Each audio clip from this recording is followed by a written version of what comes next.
నమస్కారం. Doctor Rao's dental YouTube ఛానల్కి స్వాగతం, సుస్వాగతం. డాక్టర్ ఓ నాగేశ్వరరావు గారి గురించి ప్రత్యేకంగా చెప్పాల్సిన అవసరం లేదు. 25 సంవత్సరాల నుండి గాంధీ ఉస్మానియా హాస్పిటల్లో అనుభవం కలిగి ఉన్నారు. హైదరాబాద్లోని అమీర్పేట్లో 38 సంవత్సరాల నుండి ప్రాక్టీస్ చేస్తున్నారు.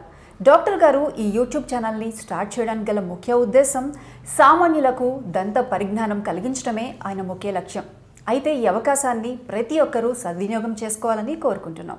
అయితే ఈరోజు డాక్టర్ గారిని అడిగి దంత సమస్యల గురించి కొన్ని విషయాలు తెలుసుకుందాం. నమస్కారం డాక్టర్ గారు. నమస్తే అండి. డాక్టర్ గారు, ఇప్పుడు కొంతమందికి పై దవడ వి షేప్లో ఉంటుంది. అసలు ఎందుకు అలా వస్తుందంటారు? అంటే వారికి ఏ విధమైన ట్రీట్మెంట్ చేయొచ్చు? కొంతమందికి ఇంతకుముందు మనం చెప్పుకున్న విధంగా ఈ బాటిల్ ఫీడింగు, అట్లాగే ఈ థమ్ సక్కింగ్, ఈ తమ్ముని నోట్లో పెట్టుకుని చప్పరించడం వల్ల, అంటే ఫస్ట్ బాటిల్ ఫీడింగ్ అది అయిపోయిన తర్వాత అదే అలవాటుతోటి వాళ్ళు ఎప్పుడు ఖాళీగా ఉంటే అప్పుడు నోట్లో పెట్టుకుని వాళ్ళు బొట్టను వెళ్ళి చప్పరిస్తూ ఉంటారు అన్నమాట.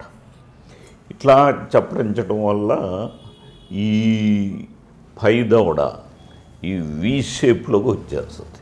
యాక్చువల్గా అది ఈ సెమీ సర్కిల్గా ఉండవలసిన ఈ దవడ భాగం, పై దవడ భాగం ఏమవుతుందంటే వి షేప్లోకి వచ్చేస్తుంది.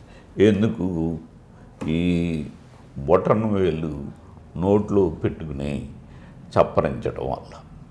కాబట్టి ఇట్లాంటి అలవాటు ఎవరికైతే చిన్నప్పుడు ఉందో అది తల్లిదండ్రులకి తెలియక అది అట్లాగే కంటిన్యూ అయిపోయి లాస్ట్కి ఎప్పుడో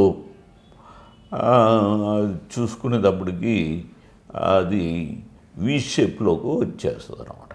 కాబట్టి ఇట్లాగ వి షేప్లోకి వచ్చినా కానీ దానికి క్లిప్పులు వేసి ఆయన ట్రీట్మెంట్ చేసే విధానం ఉంది.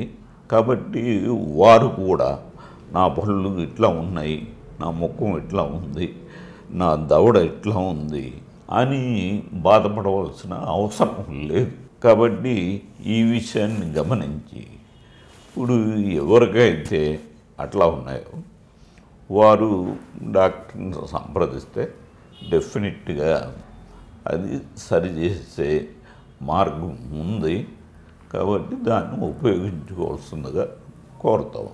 విన్నారు కదండి, పళ్ళ సమస్యల గురించి అలాగే దంత సంరక్షణ గురించి డాక్టర్ గారు మంచి మంచి విషయాలు, అలాగే ఎటువంటి జాగ్రత్తలు తీసుకోవాలి చాలా వివరంగా తెలియజేశారు. మా వీడియో కనుక మీకు నచ్చినట్లయితే లైక్ చేయండి, షేర్ చేయండి, సబ్స్క్రైబ్ చేసుకోండి.